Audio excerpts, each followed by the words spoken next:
Surrounded by the deputy commissioners, Mr Baki talked to reporters at the police headquarters in Port Moresby this morning. He maintained that he will invite the Prime Minister for interview after he receives the complete files from the Fraud and Anti-Corruption Office. As the Commissioner of Police for his team, as you would have noted, they have stubbornly refused to cooperate with the Commissioner's office over the last 3 years, even for me to request for the file to be given to me. Then that position still remains as of today. It has not changed. Okay? And I'm confident that the case would not have dragged too long if this file is made available for me to have a look at and to make a decision. He is also adamant that he will not resign nor disqualify himself from the investigation. Last Friday, the opposition held a news conference on the Prime Minister's legal issue. They claimed there are clear evidence against the Prime Minister and called on Police Commissioner to act on the case.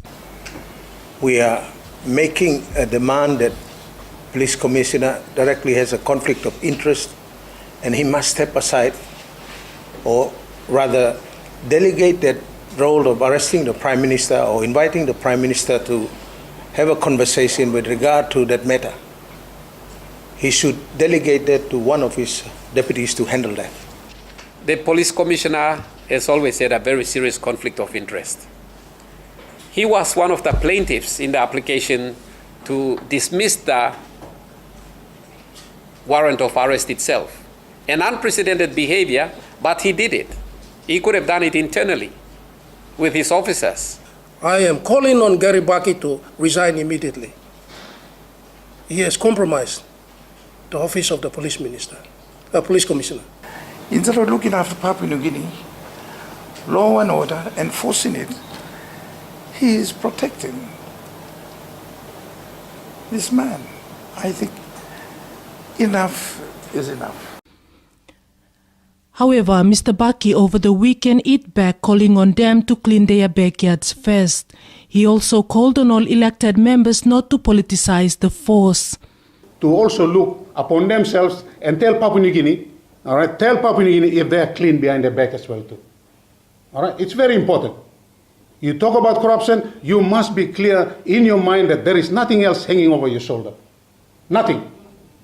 Whether you're in government or you in the opposition. It is very, very important. And the integrity of the Royal Papua New Guinea Constabulary should not be dragged into simply because, in a political climate, simply because you think that this is what we should do. The office of the Commissioner is mandated by the Constitution. He is the head of the organization and the buck stops with him. That's that. So I'm calling on our elected leaders to leave the politics out of the police force. Leave it out and let the Commissioner run this organization. Leave it out, because the way they're going at this point in time, they are also changing the mindset of my men and women. Meanwhile, the Prime Minister has successfully obtained a stay order from the Supreme Court last Thursday, preventing his arrest by police. That order was sought after the National Court on Tuesday refused an application for a stay order on the warrant of arrest for the Prime Minister.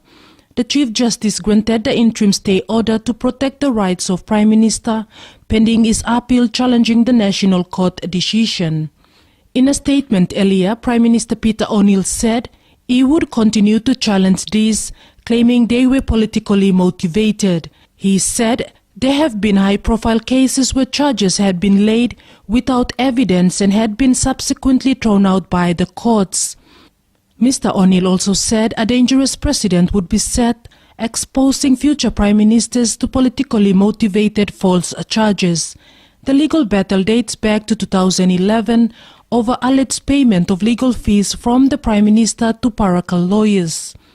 However, the matter has dragged on as the Police Commissioner was not able to have access to the files on this matter.